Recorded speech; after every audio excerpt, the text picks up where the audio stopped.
soc el Marc Vendrell i avui farem la primera pràctica de l'Open Roberta Lab que simularem el robot com si estiguéssim a l'aula. L'objectiu de la pràctica d'avui és aconseguir que el nostre robot vagi avançant i digui en veu alta els diferents colors que es va trobant a sobre del tauler.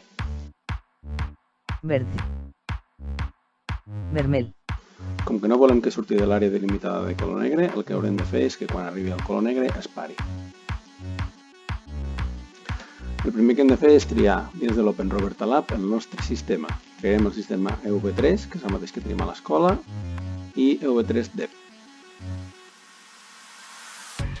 Un cop haguem triat el nostre sistema, ens apareixerà l'interfície per poder treballar amb l'Open Roberta Lab i obrim el simulador per veure que tinguem el taulet que necessitem.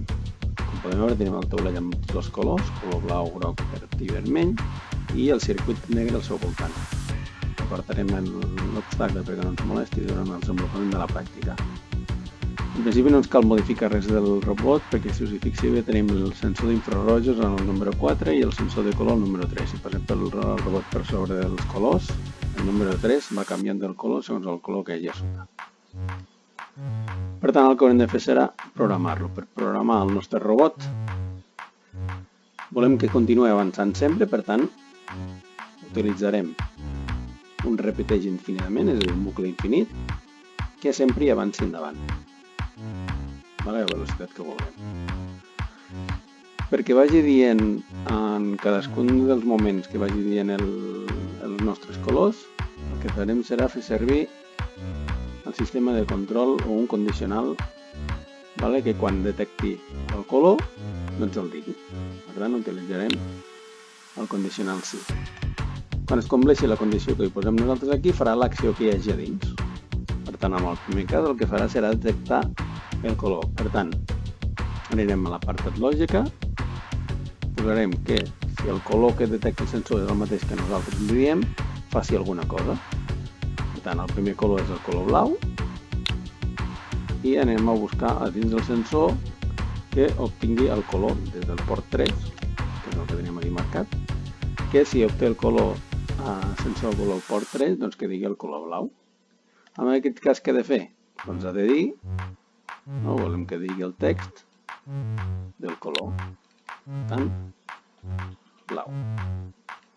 Anem a provar què passa si executem ara el codi. El play. Blau.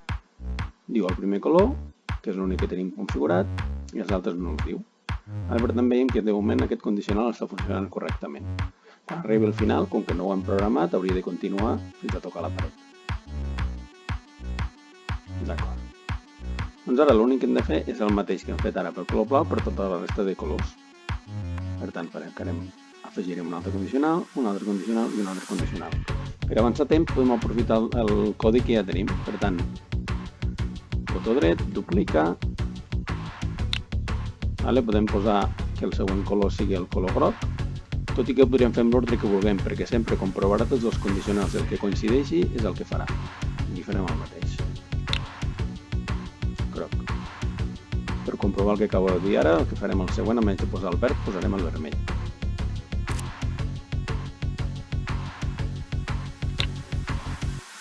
Posem el vermell i que digui vermell.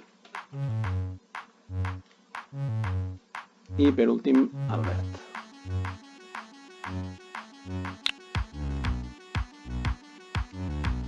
Dupliquem aquí. D'acord, això el que farà serà tota l'estona anar comprovant. A mesura que avanci, un cop avançat, primer comprovarà si hi ha algun color que està detectant el sensor i després avançarà. I anirà fent així tota l'estona. Anem a comprovar-ho. Blau. Blau. Groc.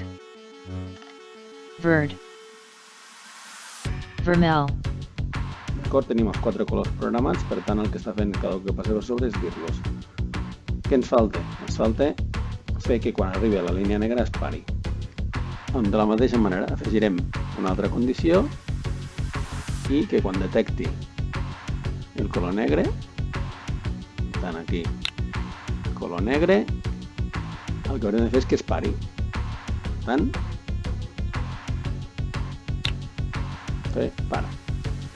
Anem a comprovar-ho. Si ara només volguéssim comprovar el color negre, només caldria que el poséssim aquí i comprovar si això ens funciona. Vale, veiem que aquesta funció no ens serveix, ja que para el robot, però després ens torna a començar. Anem a veure quines opcions tenim més.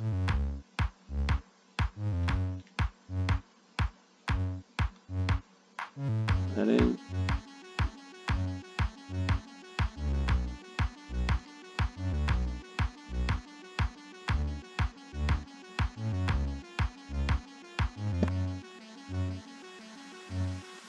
Vale, per exemple, el que podríem fer és posar aquest, que diu que s'esperarà fins que el botó del port 1 estigui apretat.